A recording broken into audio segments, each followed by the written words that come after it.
because they all knew you. Anyway. Shall we? Yep. I just have us recording now, and we are live on YouTube. And in a few moments, I'll share that link in the Facebook groups as we keep welcoming people in. So welcome everybody. Yep. I just have us recording now, and we are live on YouTube. And in a few moments, okay, fix that. Your doppelganger. Yeah. All right. And Alex, is this Ron DeSantis's brother that's in the waiting room? I asked the same question to Michael yesterday, but unfortunately, no. No. Oh, okay. Yeah. It's funny. All right. So welcome everybody. We have a good group today, and people are still coming in. And today is July 15th, and it's just 1 minute after noon. And this is almost our 20th monthly Zoom in a row. We've been doing this the third Friday every month. So I'm Alex Landry, your host, and I'm with Charles Froman, our lobbyist and co-host. How you doing, Charlie? I see you got the update up on the screen. Share. I figured after an absence of my slides for a few months, I should revive them. And here they are. And I thought this would be useful for folks to get a context for what's going to happen today. We have 5 topics, and we want to be concise with the speakers because we all know that the exciting part is the Q&A, where we can go back and forth, because what's nice about National Health Federation is it's really an umbrella organization. We want to tackle all aspects of health, because how can you have health freedom if you don't tackle all aspects of the cartel? So we're going to start with our president, Scott Tipps, and board vice chair, Gregory Cunion, on 2 issues that relate the attack on our food, specifically food additives and dietary supplements, in the red there. And then in that highlighted yellow, we'll go to an Airbus First Officer, Joshua Yoder from U.S. Freedom Flyers, on the danger of our vacations this summer if you're going to fly because of all the vaxxed pilots that he'll explain. And then we have Megan Guerrero from Feds for Medical Freedom. If you don't know, mandates remain on certain cohorts in our population, those working in the federal government, soldiers, nurses, and doctors, anyone working in a Medicare attached facility. And if you don't know, you should. They're coming next for our kids. Last month, you'll recall the letter that we got going to the FDA with members of Congress to stop that extension of EUA to the toddlers.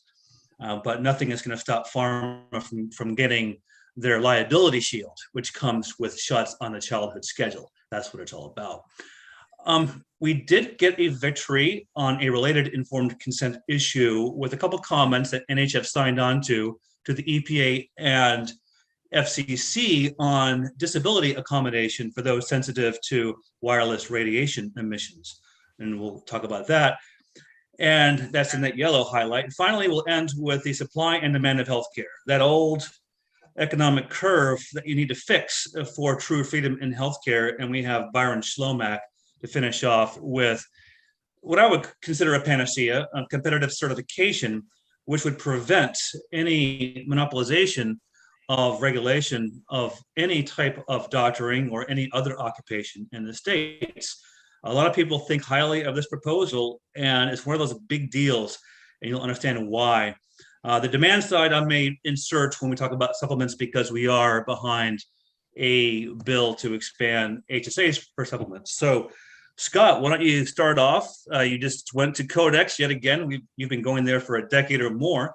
They're trying to loosen standards of contamination of our food with pesticides, and they're trying to protect the environment with controls that themselves will be toxic. Isn't that correct?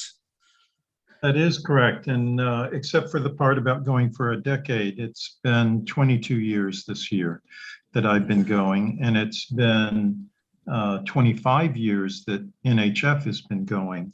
In the first 3 years, NHF was sending a reporter there whose expenses we paid, Suzanne Harris, and her sidekick, Peter, can't remember Peter's last name anymore, but they used to go, we paid their expenses. They just set up in the public gallery section reported on the Codex meeting, and there were actually quite good reports, but it wasn't good enough.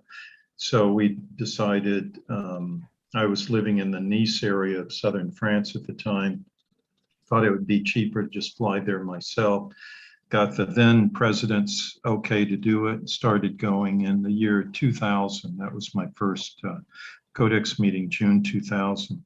And anyway, it just went on from there. We became accredited as an INGO at Codex.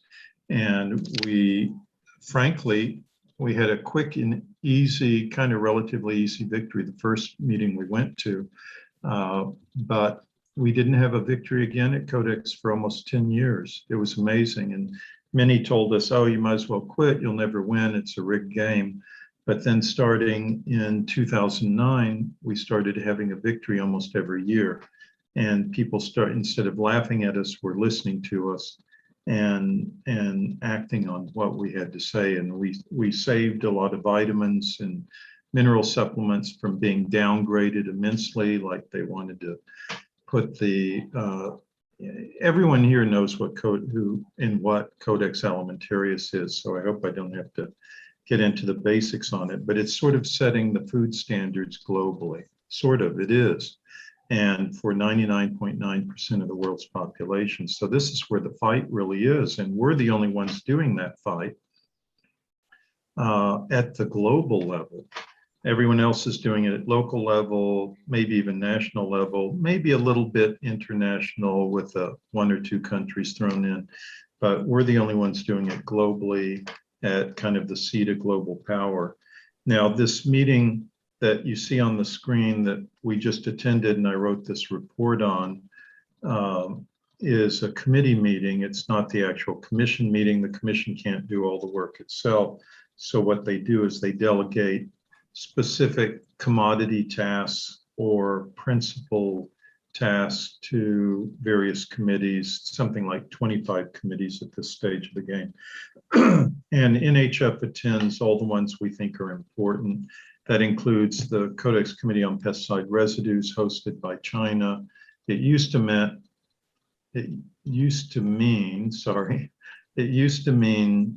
something like 16-hour flights over to China to attend the meeting in person. But now in the post-COVID environment, we just attend by Zoom meetings. You know, what that means, you wear something nice above desk level, and below you can be in pajamas if you want. But anyway, kind of like this meeting. But in any event, NHF attended this CCPR meeting. And you know that kind of thing where the mother breaks in on the young teenage girl's slumber party at midnight, and you know the mother's about as welcome as the plague. Well, that's kind of the response that NHF gets at the pesticide residue committee meeting. We're kind of like the mom who breaks in on the kid's slumber party and just ruins everything because we're anti-glyphosate, we're anti a whole host of very toxic herbicides, fungicides, pesticides, and the like. And they really don't like us speaking up and saying things about it. But an interesting thing at this meeting that just concluded last week, and actually it technically concluded on the 13th when they read the report and corrected it, but the report of the meeting.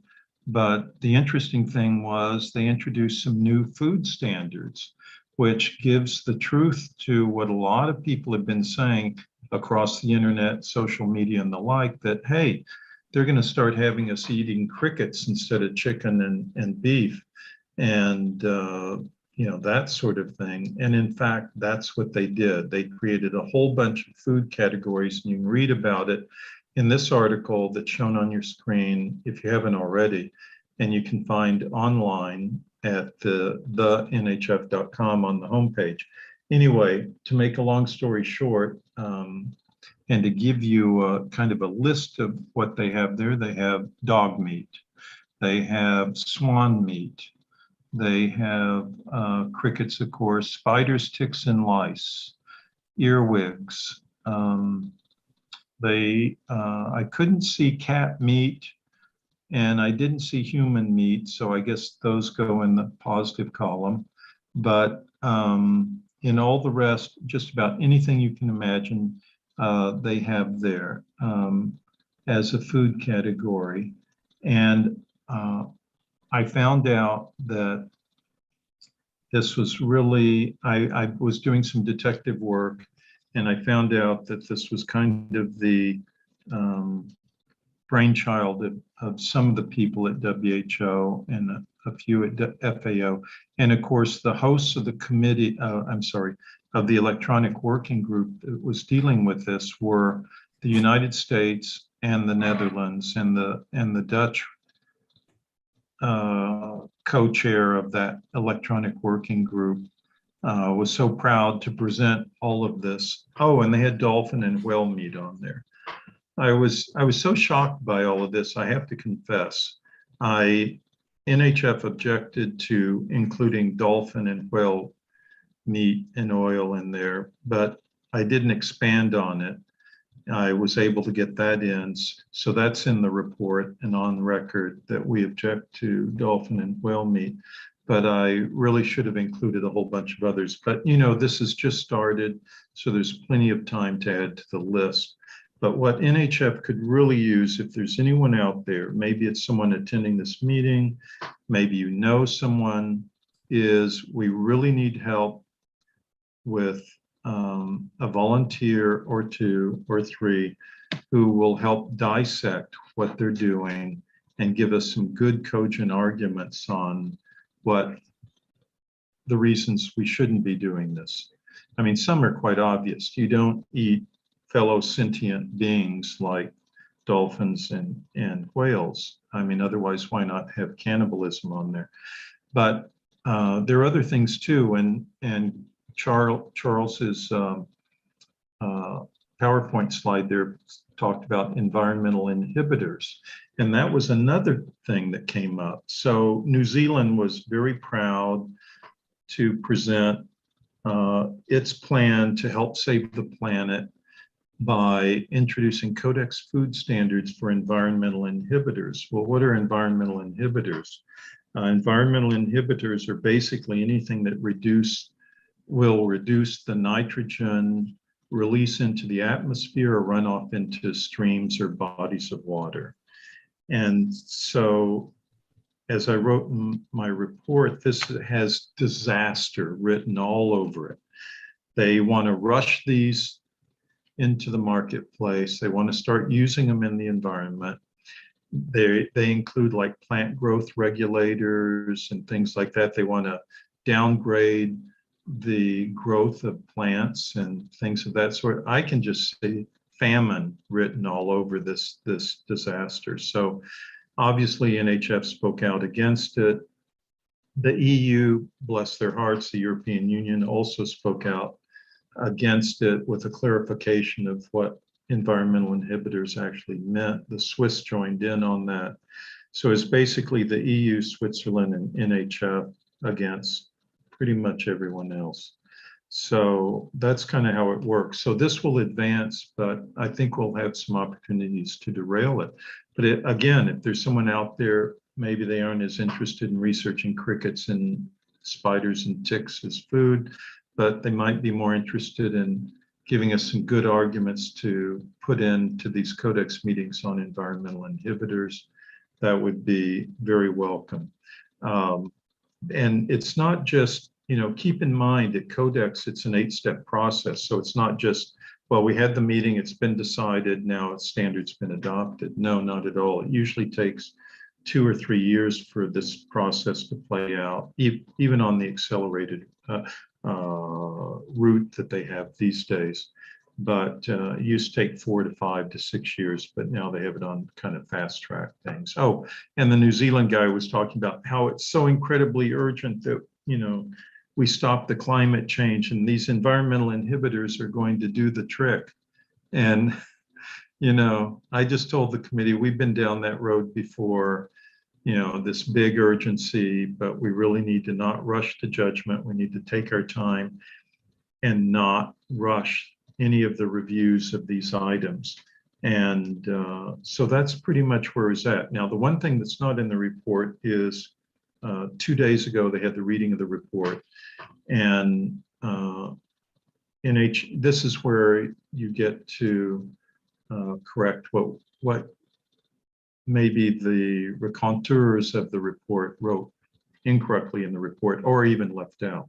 So most of the comments that NHF made, and we made a ton of comments, not even reflected in my written article. We made a ton of comments, and we were probably one of the top 5 most vocal delegations at this meeting. And anyway, CropLife was the other main INGO there. And of course, CropLife, wonderful name, isn't it? Gives you a warm, fuzzy feeling, but it's all about pesticides, fungicides, herbicides, and the like. It's not anything natural about it. And they're just a front group, a lobbying group for the pesticide industry. And yet, disgustingly enough, a lot of the Codex delegates, when they make presentations to Codex, it's like, oh, this is a scientific body, disinterested, has everyone's best interest at heart. And I had to keep reminding the delegates, this is a front group. They aren't interested in anything but lobbying you so they can get more pesticides out there. And that's why they're against this backlog that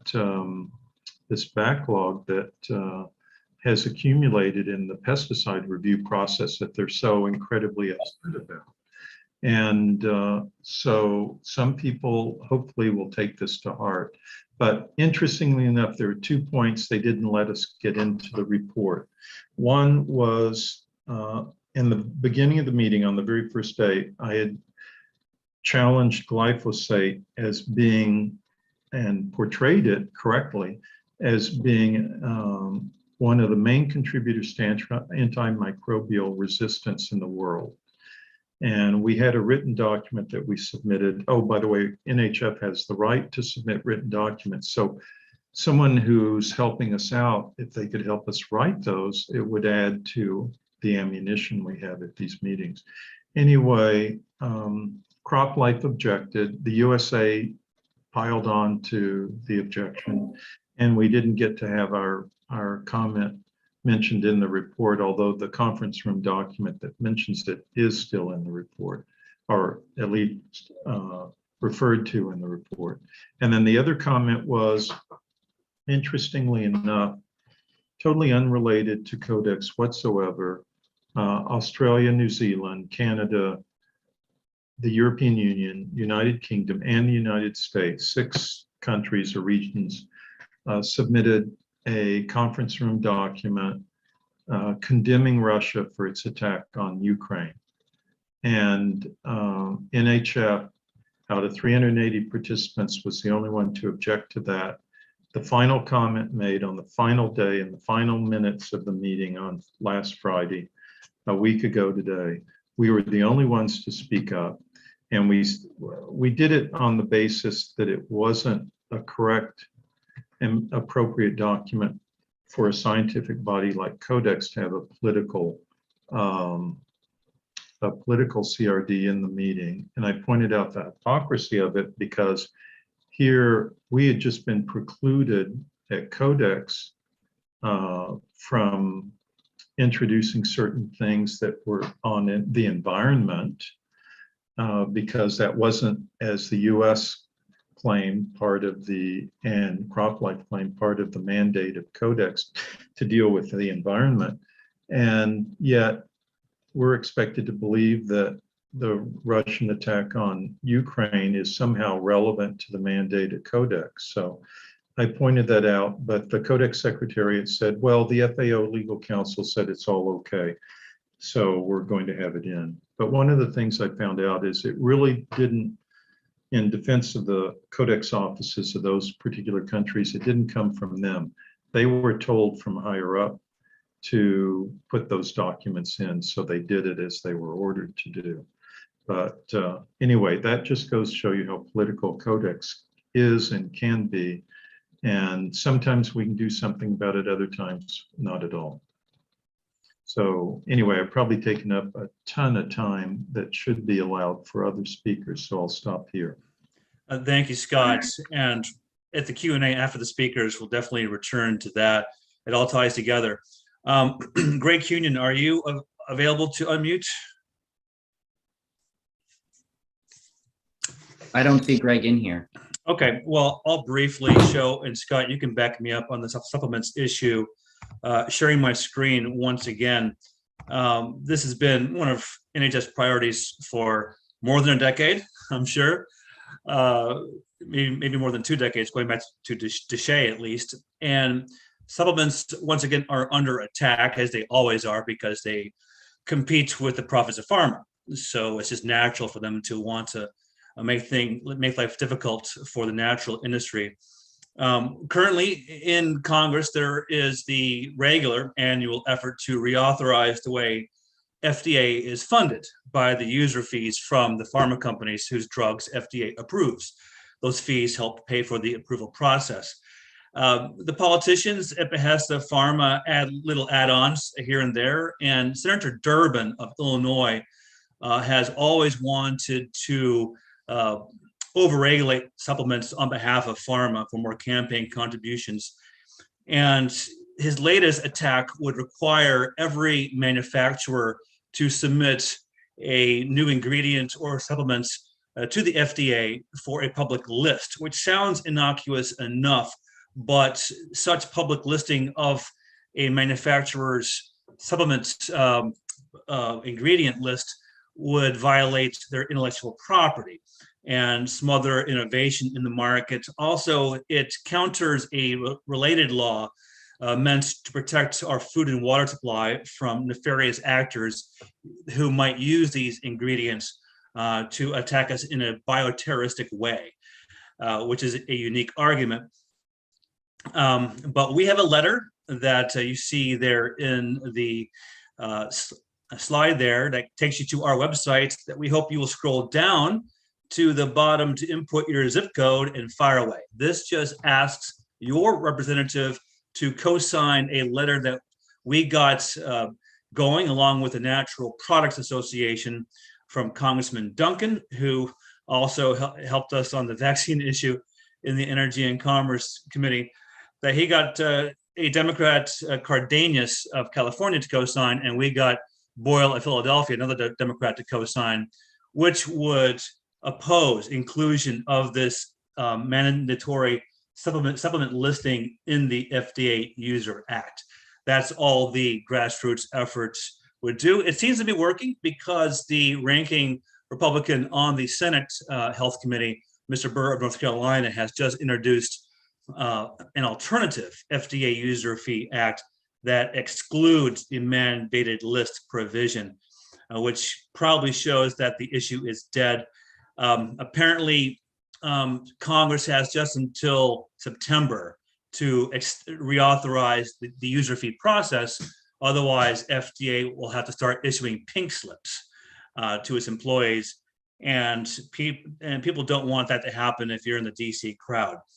So I think we're going to win on this issue, but because we haven't technically won, responsibly, we need to keep the emails going to keep the pressure on, because you never know what these politicians will do for a big pharma check. That's it for that issue. Scott, any comments? Yeah, I just wanted to say that, and this has always been an important issue for us, is this regulatory burden on industry. And by industry, it does mean everyone, but it's really an unfair and unequal burden because it falls more heavily on the small mom and pop type operations and even the medium-sized operations than the big corporations. And so that's one reason that this listing requirement that the FDA wants to put is so important to defeat, because it could very well be the straw on the camel's back that breaks everything. Mom and pop operations they aren't like the big companies, the Pfizer and the others who are buying into the industry, by the way, right and left. But they can't just easily hire an attorney or a consultant or another bookkeeper and just have it lost in the millions, if not billions of dollars those companies deal in. it's a big burden for them. And to do this listing on top of it. And I rather suspect, everyone should know how Amazon steals business from people who do business on Amazon. I notice this a lot with some supplement makers. Their products are hijacked by Amazon, then they sell it for a little less, and they advertise it, of course, much better. And they do this through kind of third parties, so it's not so apparent. It doesn't have the Amazon name on it. And maybe this is a little far out, but I rather suspect that this listing of the ingredients, including proprietary ingredients, might be a way for a big corporation like Amazon to get its hands very easily on the ingredient list of some of these very successful small products, products that are made by small companies, and then they can knock them off and sell them just like they do a whole bunch of other products. Anyway, just a thought there. Thank you, Charles.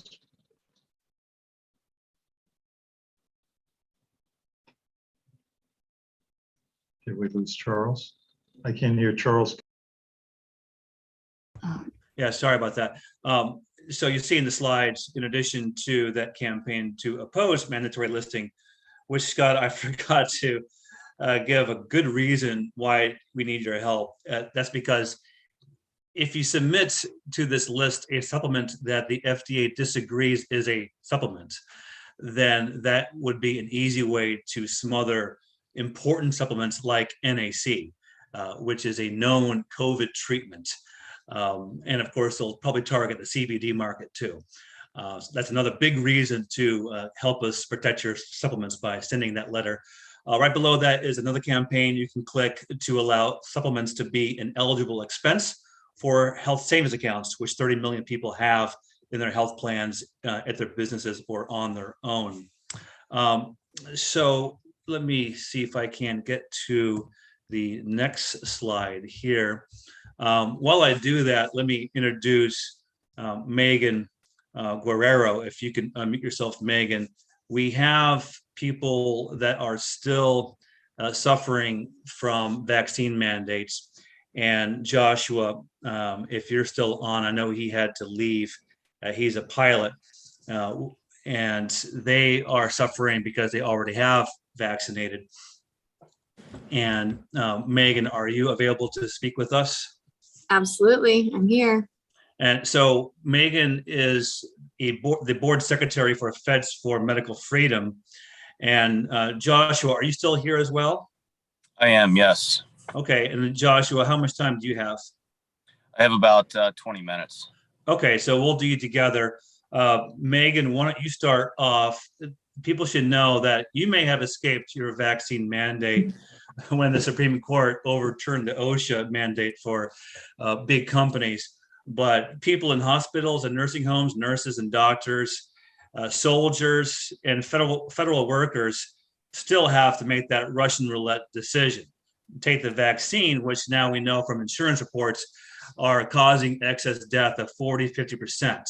Of course, you won't hear that in the media. They'll create new reasons for those excess death reports. It might be COVID, sudden death, just a whole host of ridiculous reasons, anything but, the elephant in the room.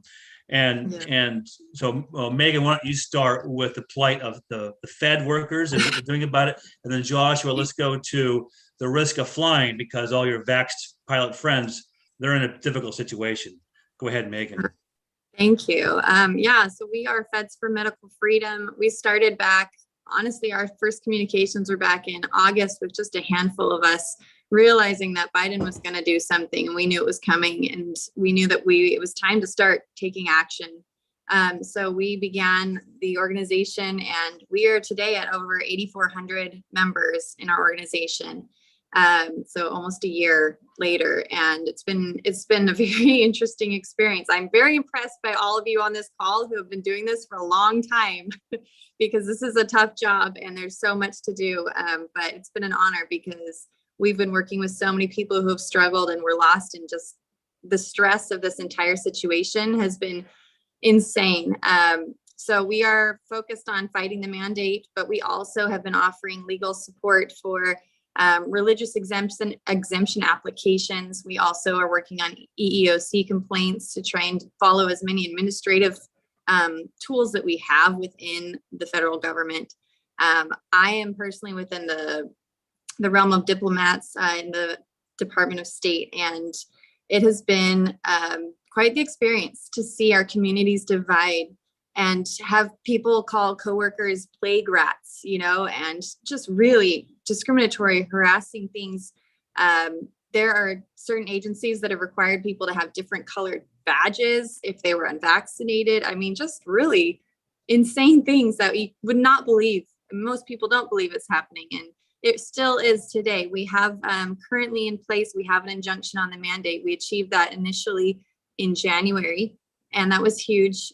But it was challenged in the courts, and eventually a small panel said they didn't really have the authority to deal with this, and we had to go back to our systems that are in place. But we appealed, and we were able to get an en banc this last month in June, which was massive. It's so rare to achieve an en banc hearing within any of these circuits. So with the Fifth Circuit, we will be going to court again in September.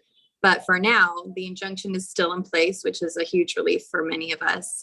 So many have given up and have retired or quit or have given in and gotten the vaccination against their better judgment. And it's truly painful to see those people live with that decision against their personal integrity. And so we are working all the time, round the clock, to try and help people, not just all these legal issues, but counseling them for mental and emotional support. I mean, it's been incredible to hear the stories from so many federal workers. So we have not just employees, but contractors as well within our organization. We're looking at about 168,000 jobs being lost if we were to lose this mandate injunction. So we're working really hard on that. Many are Border Patrol agents. As you can imagine, what a disaster that would be to lose such a large portion of our Border Patrol and our Homeland Security.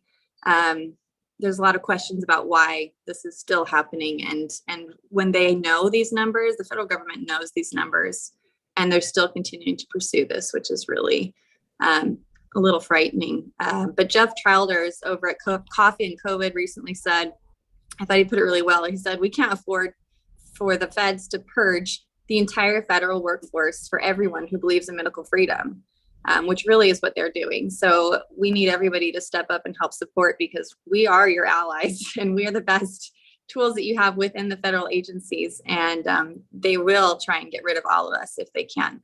So that's what our efforts have mainly been focused on. We have other different strategies we're going on. We have so many resources within our organization. It's been incredible to see people step up and help, and the knowledge that they have, which it makes it even more wild that the government is willing to just get rid of these employees, because many of them have been in their jobs for decades and know how to do everything. They're incredibly smart and they have great resources. So it's been quite the roller coaster, but an incredible experience. And we appreciate everyone who's stepped up and teamed up with us, people like the Freedom Flyers and other organizations that have done an amazing job as well. We've worked together to gather resources and to share and to support one another so that we can all win this battle. Thanks, Megan. If you could put your website in the chat, we'll get back to you with Q&A for however long you can stay with us. We're a bit long-winded at times. A lot of issues to cover, but thank you for that. Josh, do you want to add to that? I guess in your case, it's not so much an existing mandate. Those are gone, right? And so now we have the problem of pilots who have buyer's remorse, probably, who are vaxxed, and they're nervous, and they may not feel comfortable getting heart testing, which is an issue in itself for the flying public. So Josh, please share with us what's on your mind. Yeah, thank you so much for having me on today. And I just want to give a huge shout out to Megan and her team. Feds for Medical Freedom that is an incredible group that is doing a lot of good work. And we're super appreciative for them, and our hearts go out to them with this continuing mandate. And we were very successful in pushing the mandates back at the airlines. There were a few companies who still terminated employees regardless of the federal mandate. What we're seeing now is the onslaught of vaccine injuries that are coming out among pilots. I know of so many pilots currently, they're flying with things like chest pain and neurological conditions, being diagnosed with myocarditis and all types of neuropathy and things like that. And many of them are covering it up. The ones that are coming forward are very brave because they're looking at losing their careers, especially for neurological and cardiac. So this is the fight that we're up against now, and it's affecting you as the passenger. And U.S. Freedom Flyers is bringing litigation. It has been a long, relentless, and hard road because we're completely donation based, and dealing with, trying to tee up this large litigation, as everyone knows, is not cheap. But we are making progress, and so yeah, I mean, anything you can do to stand with us and really spread the word about what's going on. The average American passenger has no idea that this is happening at the airlines. You see the big meltdowns in scheduling. It's a combination of various issues. It's not just in the vaccine mandates. It had to do with the mandatory retirement age of 65. So we have like a 10-year pilot shortage already scheduled. The people they let go early during COVID to stop financial bleeding. And what they didn't account for was how quickly travel demand was going to come back, and then all the vaccine injuries on top of it. So long-term disability rolls are at an all-time high. And I've been dealing with people. Just yesterday and today, I've had over 5, reaching out, seeking help. And I'm actually at the United Healthcare Summit in Grand Rapids, Michigan, the next 2 days, speaking up here. I have incredible doctors here, like Dr. Avery Jackson and Peter McCullough, that understand what's going on with the pilots. These are people that are partnering with us and helping us. And the issues, they tell me, are even worse than what I'm saying and what we're seeing. And I believe that. So this is something that needs to be addressed. How exactly we're going to get to the bottom of it, I don't know. We're working on that. But what I can tell you is there's enough civil and criminal liability to go around for all of these companies who mandated the jab, that I don't think this litigation will end anytime soon. And, right now they're on the run. And we actually have 50 whistleblowers coming out from the Federal Aviation Administration here shortly, who are turning on their own organization, and they're turning on the regulator. And I think the most important development since we spoke last time was the formation of the Global Aviation Advocacy Coalition. You can find us on Substack and on Twitter for now. We're still working on the website and all the logistics that go along with that. But what this is groups like U.S. Freedom Flyers across the world, UK Freedom Flyers, Aussie Freedom Flyers, and many other groups, Free to Fly in Canada and across Europe, who are all standing together, and we're all shining the spotlight on our regulators, and we're demanding answers from them, because without the regulators ever signing off on this with zero long-term safety data, this would never have been allowed to happen. I mean, normally, historically, pilots have not been able to take any experimental medication, especially in mass. And I can't take benign things like NyQuil or certain antihistamines and go fly the next day. Like that's banned. So these are relatively benign medications. And now we have something that's causing cardiac issues that we knew was going to cause cardiac issues before they ever rolled it out. And they did no safety study. So the regulators have dropped the ball. Without their complete incompetence, without the federal incompetence, we would have never ended up in the position that we're in. But now that we find ourselves in this position, I think that you're going to see massive disruptions in air travel going forward over the next few years. I hope that I'm wrong about that. But what we're seeing currently, I think points to that trend. Thanks, Josh. And stick around as long as you can and chat me directly when you have to leave, and I'll see if anyone wants to get in a last minute question to you. Sure. Greg Glazer, if you could unmute yourself. Would the NICE Act fix this? And how do we stop the shot from our kids? Yes, the NICE Act would grant every American the right to remain unvaccinated in society. That means that you get to go to work again, you get to go to school. The NICE Act is a federal bill currently in Congress, sponsored by Congressman Gohmert, who's attended an NHF meeting.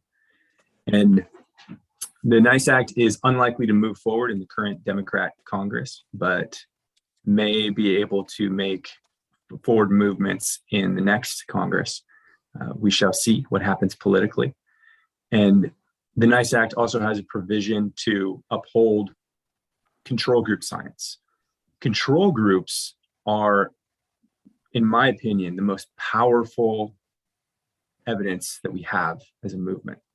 You've probably noticed with Fauci and the public health institutions that they seem to have an answer for everything, don't they? You'll explain a pathway and they'll debate you on the pathway. You'll explain a statistic and they'll debate you on the statistic. It's this tit for tat that goes on endlessly. But the control group transcends all of it. The unvaccinated control group, which is why pharma destroys the control group. It's exactly what they did after the Pfizer trial. What did they do? They destroyed the control group. That was not an accident. It's because they know it's the one thing they can't counter, the one piece of evidence they have no rebuttal to. So the NICE Act that NHF has sponsored here would encourage private scientists to conduct control group science and then report to Congress on the status. So when I think about these issues, I like to think about root causes, root solutions. Our group has, and we could talk about this in the Q&A, our group has identified freedom as being a root solution. It's this panacea. It solves so many issues. Well, a control group scientifically is like that. Thank you. Thanks very much, Greg. And thanks, folks, for your forbearance in getting through our speakers before the Q&A can start, if you don't mind. And Odette has a very limited time to be with us.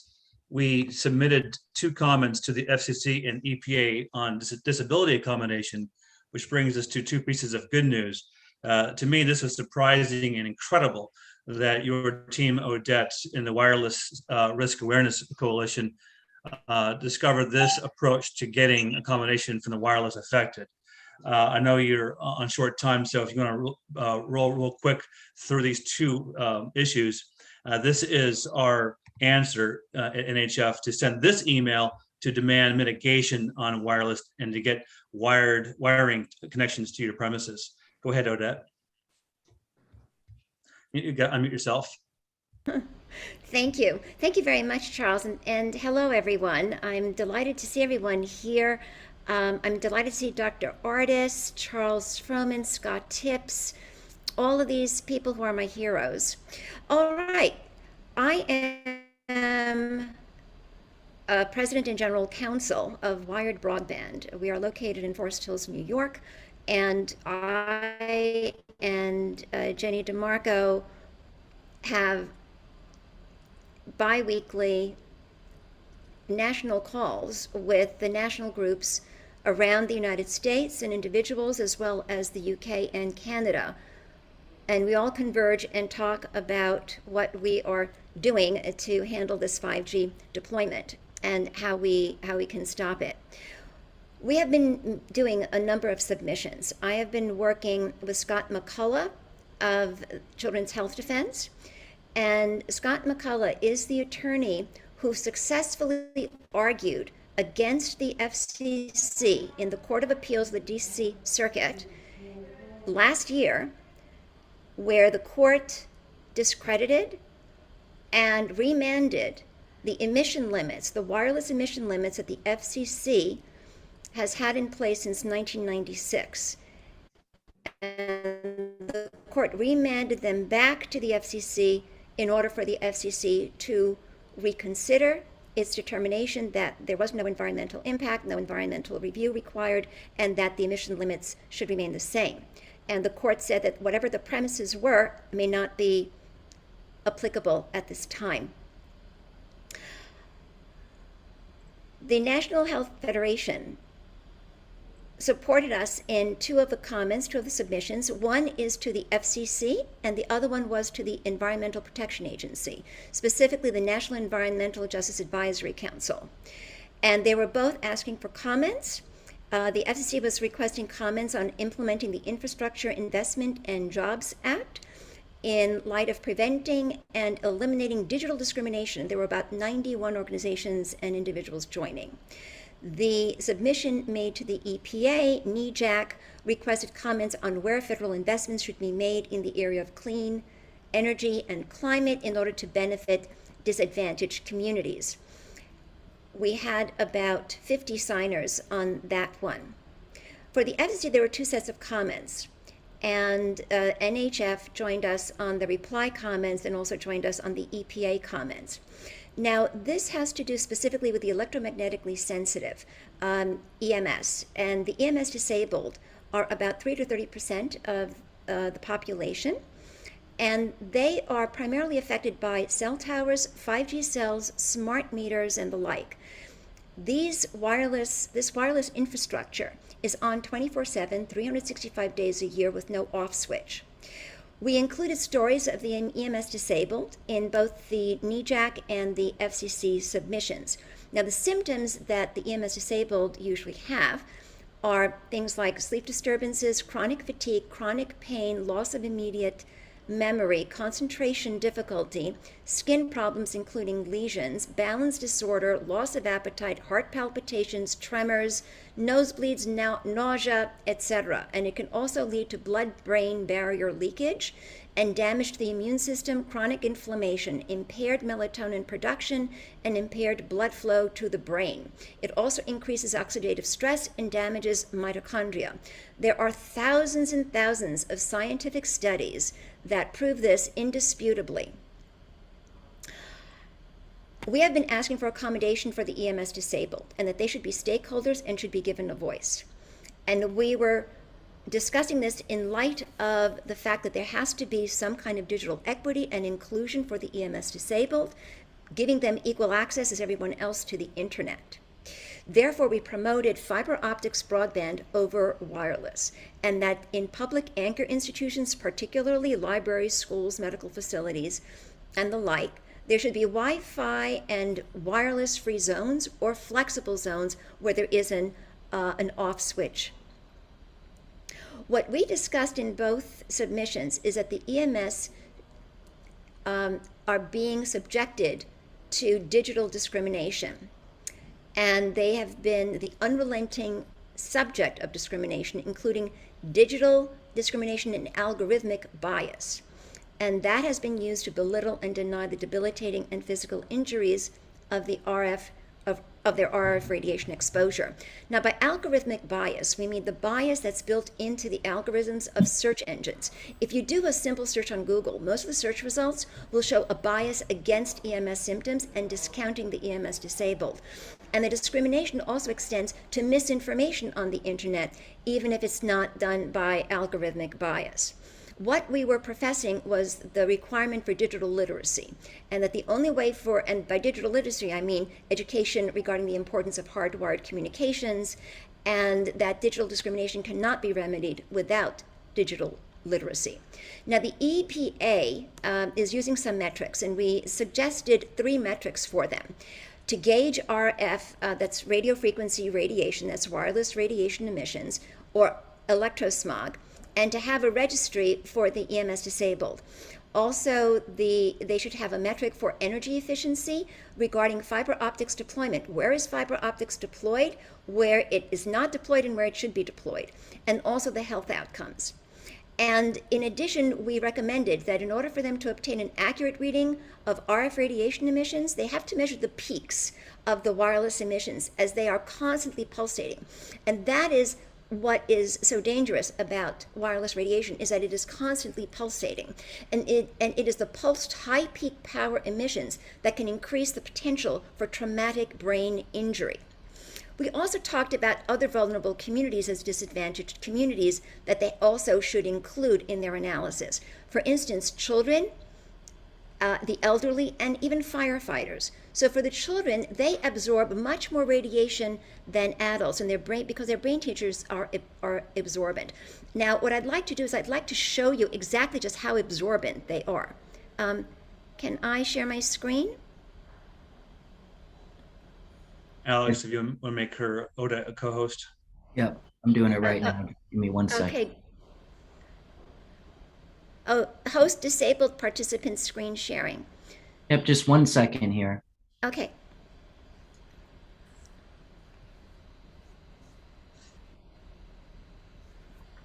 Okay, you should be able, it should work now. Okay, fantastic. Thank you. I see that now.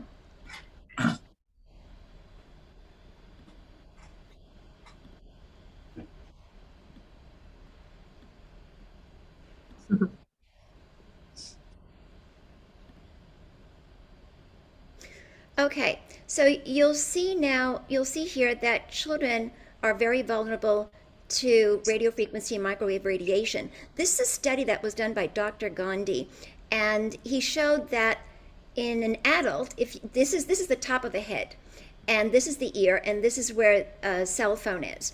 So here, the cell phone radiation is penetrating a little bit into the skull. If you look at a 10-year-old child, it is much further in, and a 5-year-old child, it's basically almost their entire brain. So that is something that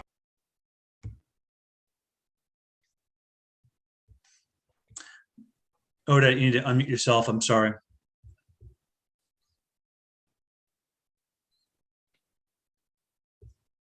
Okay, thank you.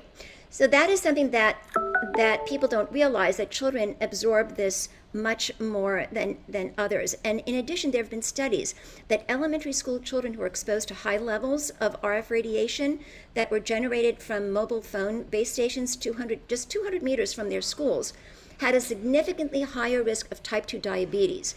And those with the base stations within 200 meters from their schools had delayed fine and gross motor skills, spatial working memory, and attention. Now, we also talked about the elderly. And there's an example of an 84-year-old elderly woman who suffered injuries from rooftop transmitters in New York City. The woman is low income and was living in subsidized housing. She suffered from severe radiation sickness symptoms day and night for over 2 years. Now, now I'm going to show you her picture.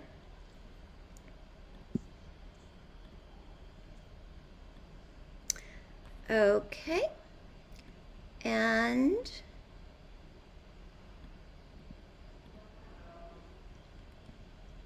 okay, this is her picture. Now, she's a former actress and high fashion model, and she became EMS disabled. She had persistent nausea and vomiting for 2 years, in addition to irritable bowel syndrome, loss of hair, tinnitus, and feeling electrical surges all the way up her neck. And she couldn't get away from it because they were right on top of her ceiling. And this is her. This is where she had to sleep at night, in her doorway, to try to get away from the antennas that were right above her bed. And she had to sleep with the open doorway. She was actually a former actress who starred in The French Connection with Gene Hackman, and also starred with Elizabeth Taylor and Marlon Brando in, I think it's Reflections of, I'll get you the title of the thing. Hold on a second. So it's really an atrocity that we have an 84-year-old actress who has to live under those conditions. Yes, it was Elizabeth Taylor and Marlon Brando in Reflections in a Golden Eye. Then we have firefighters. It was found that cell towers that were on their fire station property caused them to have an inability to wake up for 911 emergency calls. Firefighters have reported getting lost on 911 calls in the same community they grew up in. And one veteran medic forgot where he was in the midst of basic CPR on a cardiac victim and couldn't recall how to start the procedure again. Now, we also went into the settled science, and the science is settled, even within the industry. They're just suppressing the information. T-Mobile is owned by T-Mobile Germany. Back in 2000, they commissioned a study by the Ecologue Institute. It was founded by German scientists from the University of Hanover.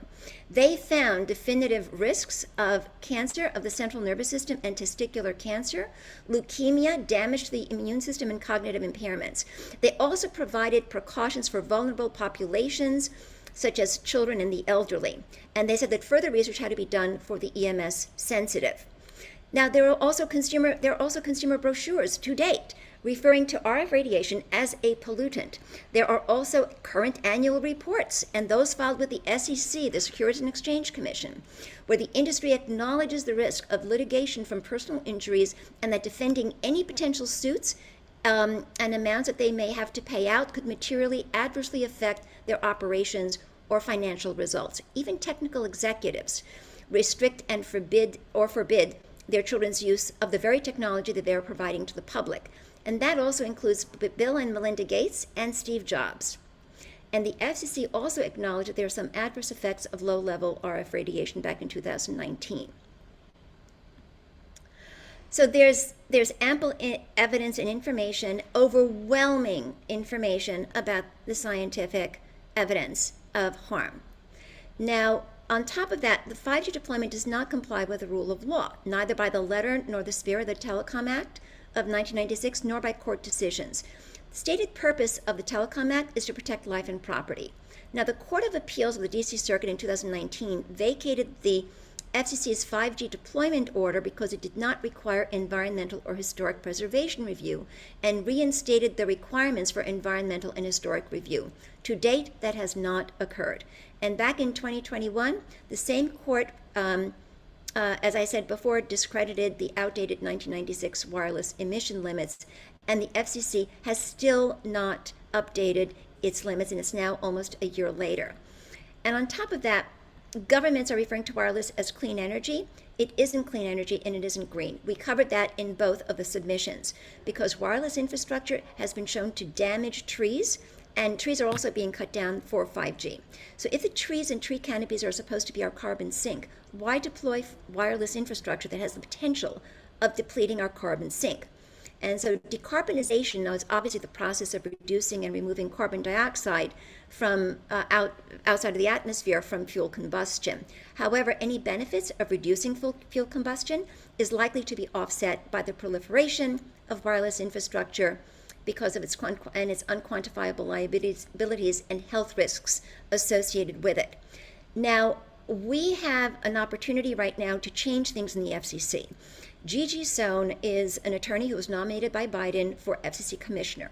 We need a strong consumer advocate. She does not have ties to the telecom industry, unlike the current commissioners who are on the FCC. And that is why we have seen no movement from the FCC to do environmental review and to review the standards. Scott McCullough knows her, and Scott is the one who argued the 2021 case against the FCC's emission limits and won. So Senator Schumer, who is the Senate Majority Leader, is the one who controls the schedule for the confirmation hearings. He happens to be in New York. He's my senator. So I called his telecom attorney. He did not know anything about the 2021 court decision discrediting the FCC's emission limits. So it would be great to tell your senators that we need Gigi Sohn for the FCC, as an FCC commissioner. And there is right now just one more point, there's a petition now that is going around the European Union. It's called the EU Citizens Initiative to address the proliferation of 5G.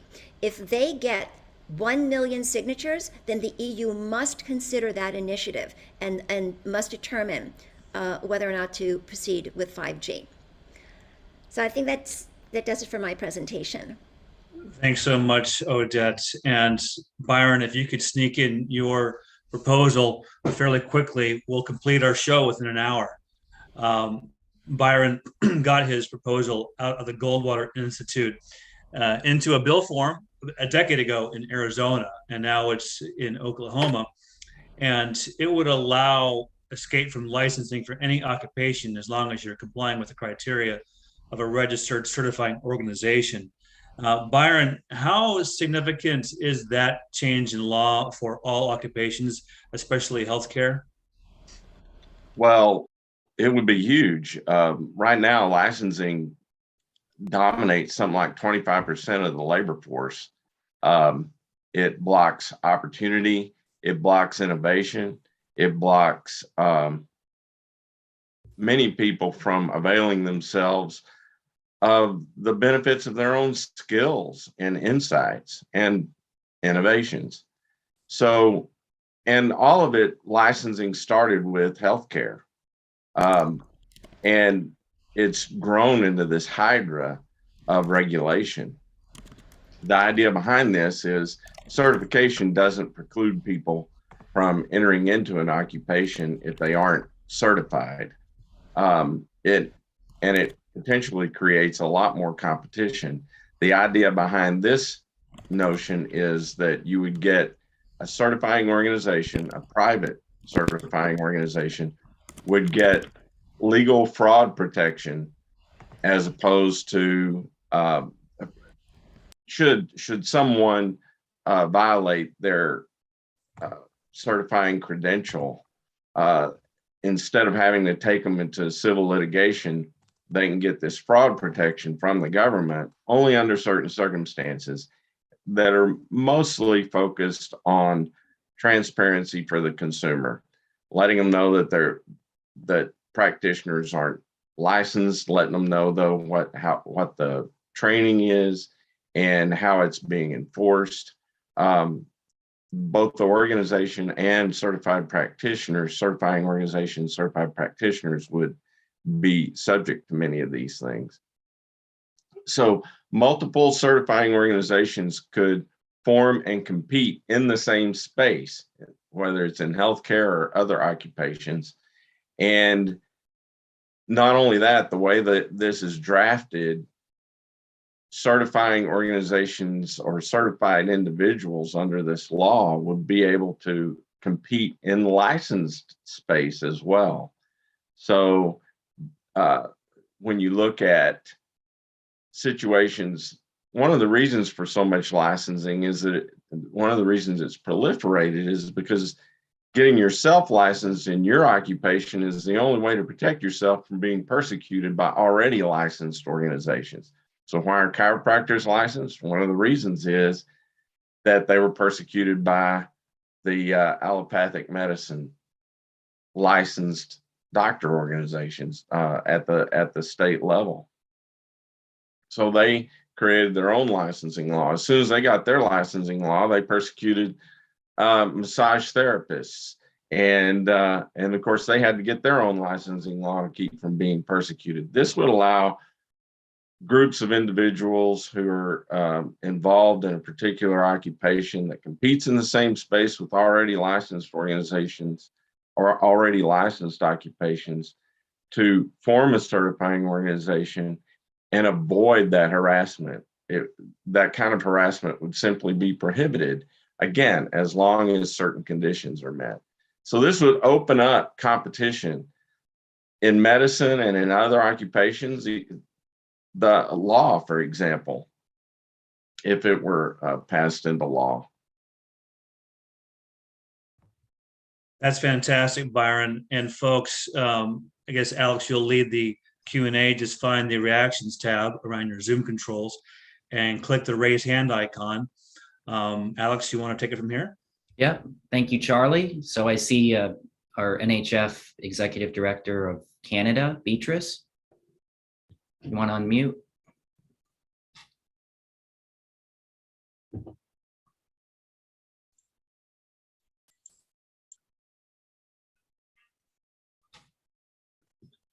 Hi, Beatrice. Hi, Alex. I would like to know what the result has been of the project of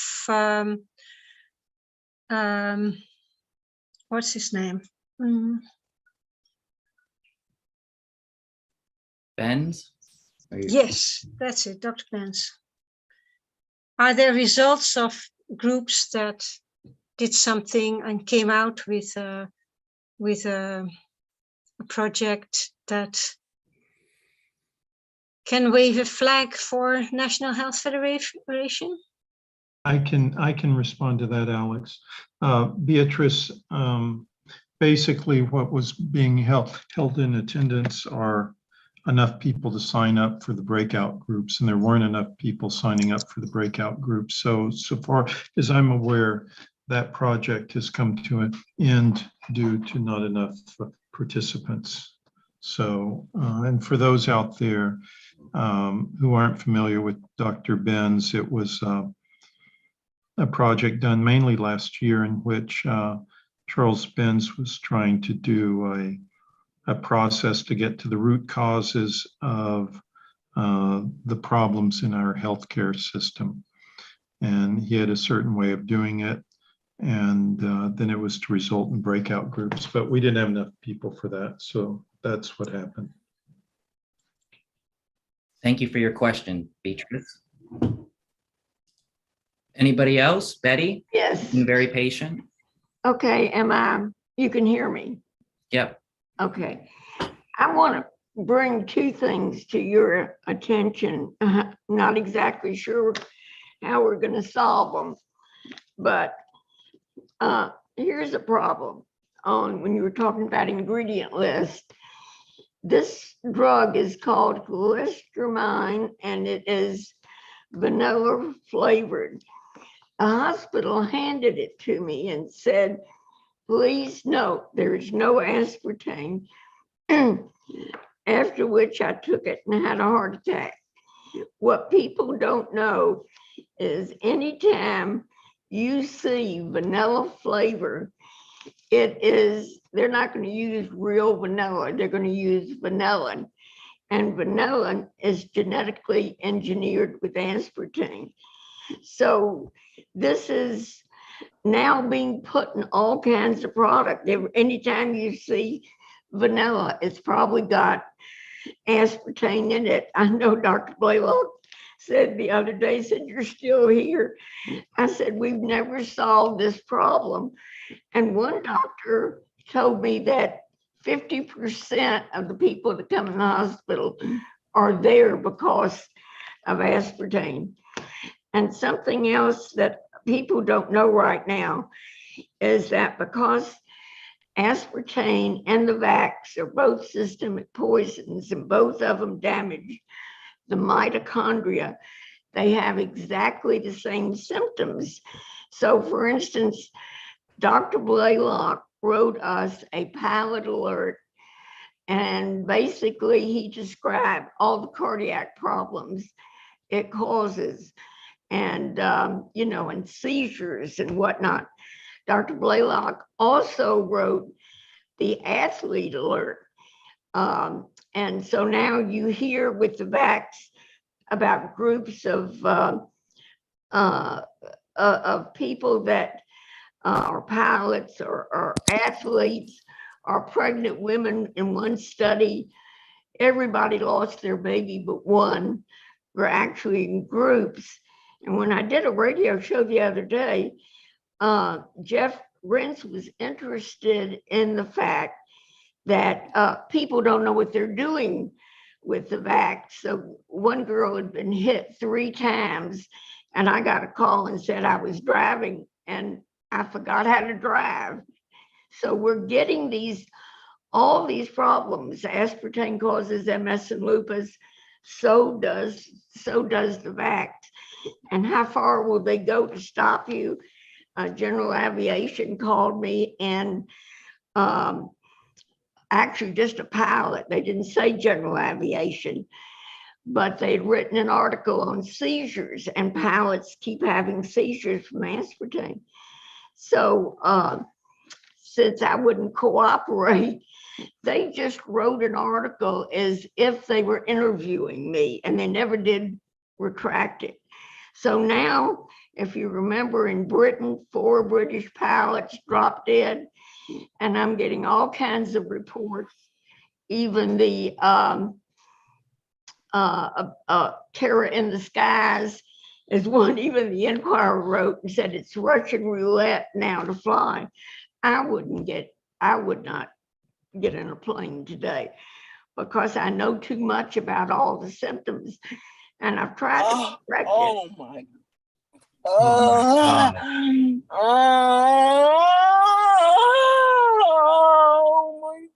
Gosh. What happened? I just reported that we obviously had an intruder try to compromise our meeting. Oh, okay. I'm really sorry about that. But anyway, I wanted everybody to Actually, know that was a compliment that they went to the trouble. Yeah. No. Anyway, I have talked.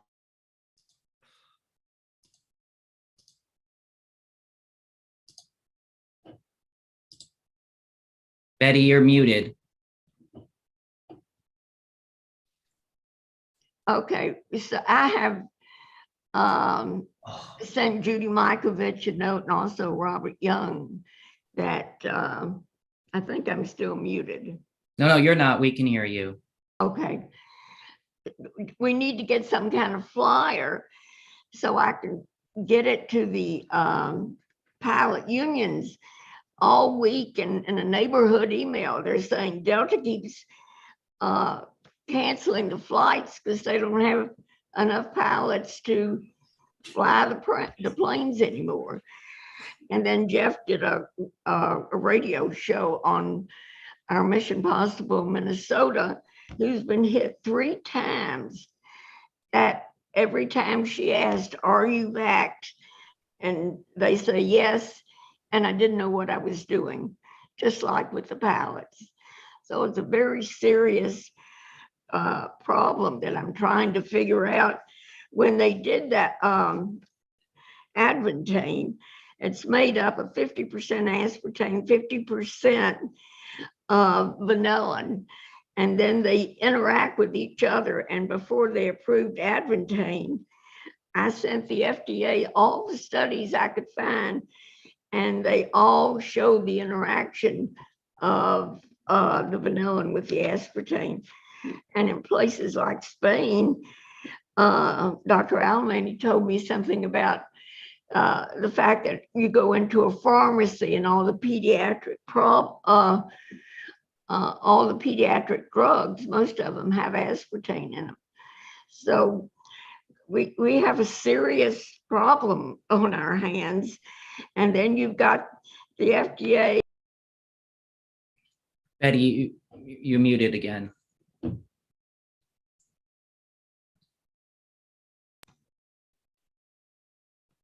Okay, for instance, they discussed the boosters for 8 hours and came to the conclusion no boosters, but they gave them out anyway.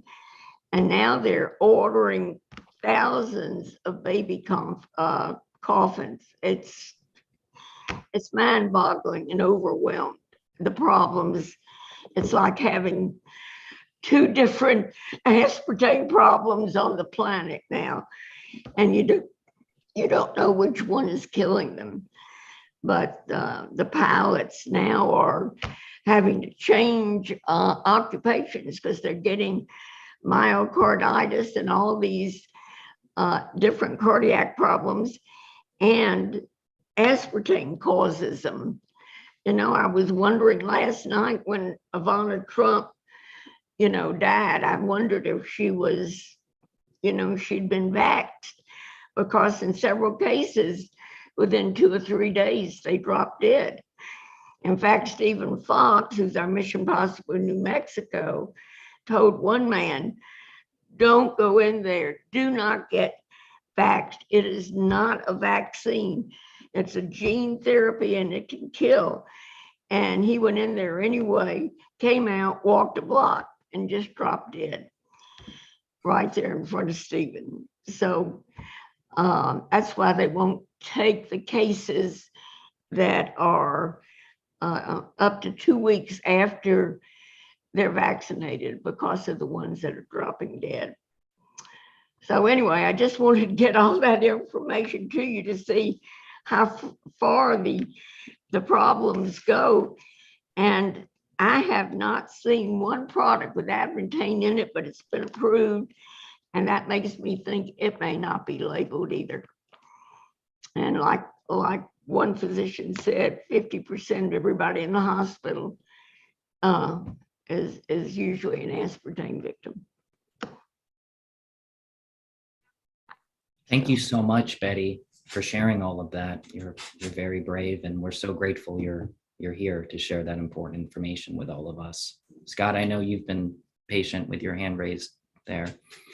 Yeah, that's okay. It was more important to hear what Betty had to say. And I want everyone to know that Betty Martini is probably the foremost expert in the world on aspartame and its dangers. And indeed, she has been responsible for our strongest arguments at the Codex meeting at the Food Additives Committee level, also hosted by the Chinese government, against aspartame that we've made over the years. And we really owe a debt of gratitude to Betty for that.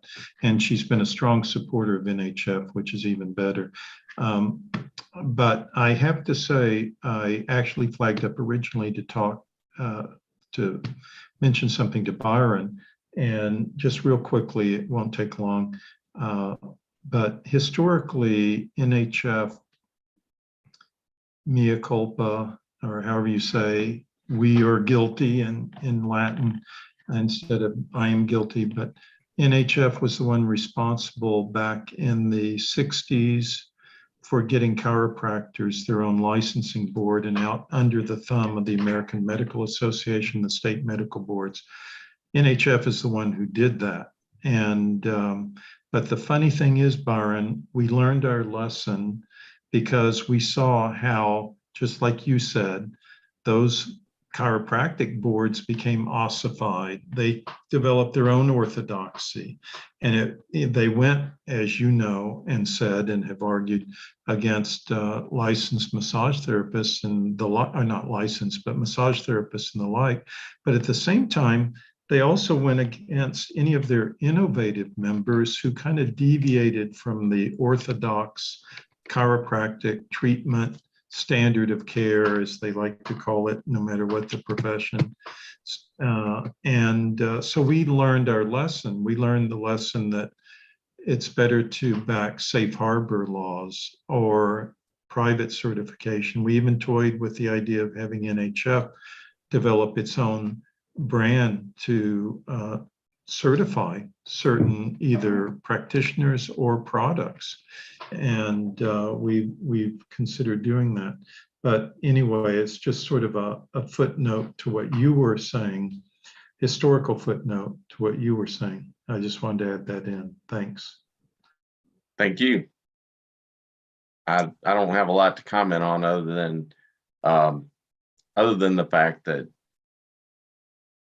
the goal with the private certification or competitive certification, as Charles has started calling it, is to break away from these government monopoly boards and move toward a competitive system, not just between practitioners, but also between organizations that certify practitioners, so that multiple philosophies can compete in the same service space.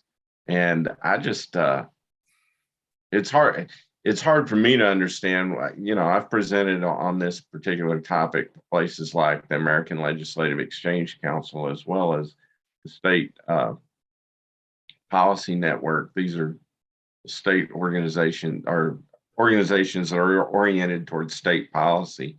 And it's hard for me to believe why people haven't jumped on this, other than the fact that there's not some billionaire behind it funding a campaign. So.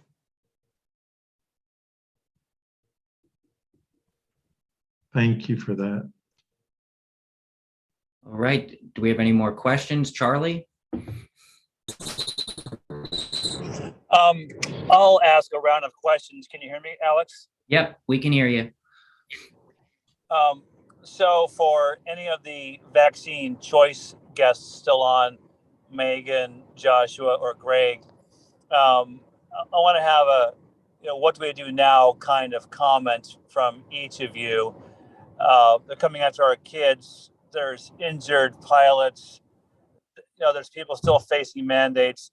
And let me finish my round of questions. And then for the supplement folks, Greg, Scott, that would be you and whoever else. Are we in the clear with the mandatory list? How do we really get serious about educating folks that we need to get active to protect our access to supplements? If any wireless risk awareness folks are still on, we had a unique approach with disability accommodation that we just did. But folks don't know enough about wireless risk as they do with the vaccine risk because of the threats that most people faced over the past year with these experimental dangerous injections. And finally, Byron, how does your proposal protect from the monopoly? Because people suspect certifiers will collude with licensors just to add another layer of control, but really emphasize how your competitive proposal stops that monopoly threat. So a question for each of the guests. I don't care who goes first. Thanks. Great questions, Charlie. Who wants to go first? I'll go first. Go ahead. Rock, paper, scissors. I'll knock it out because my kids are quiet right now. The next steps for Feds for Medical Freedom, our goal is to win this big so that we can set precedents for others. We are struggling right now because our VA members are still under their own personal, their agency has its own mandate. So they actually aren't even covered under our injunction, all the hospital workers under the VA.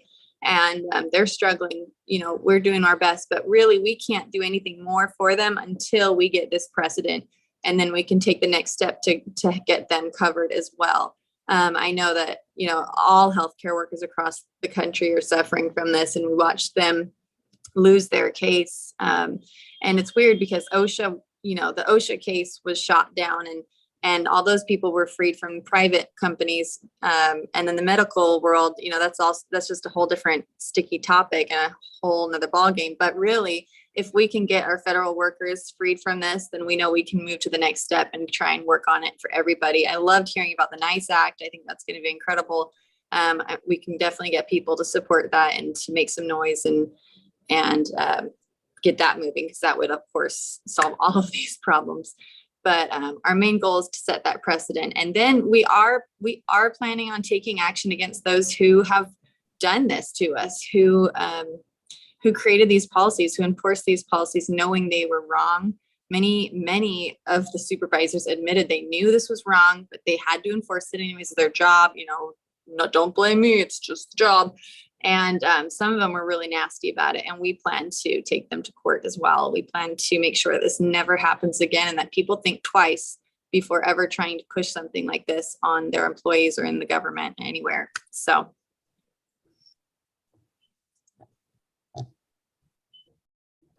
In my case, to answer Charles's question, let's say that there's a certification organization for nurse practitioners, and they're competing with licensed nurse practitioners in the same space because this law has been passed. And the nurse practitioner certifying organization begins to develop some sort of philosophy that many of the nurse practitioners disagree with. Well, they can split off and create their own certifying organization. They'd have to call it something different, obviously. They'd have to create a seal or something that's different, but they could they could create their own certifying organization that competes with the previously existing certifying organization, as well as licensed nurse practitioners.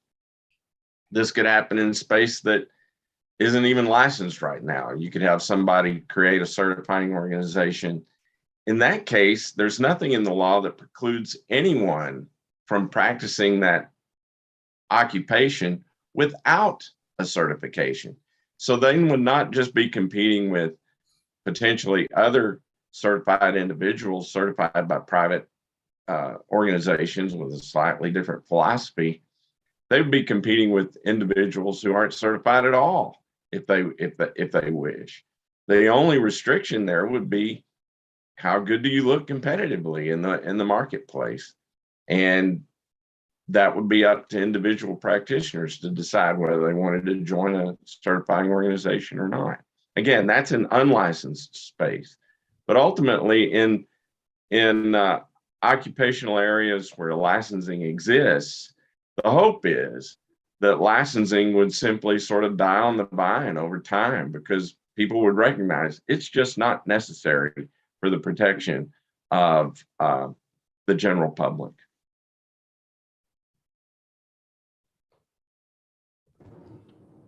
Well said. Scott, Mary, anyone left on supplements in wireless? Want to answer that aspect of the question? Or maybe I have to repeat it by now. Well, mine isn't about wireless or anything in particular. It's really more about a tactic. And I think it's something that NHF has done successfully at Codex, and we need to apply it domestically as well. And that is to be what I call persistently vocal. And no matter what your topic is or subject is, whether it's aspartame, wireless, the vaccine issue, licensing and credentialing versus licensing, we just need to be persistently vocal.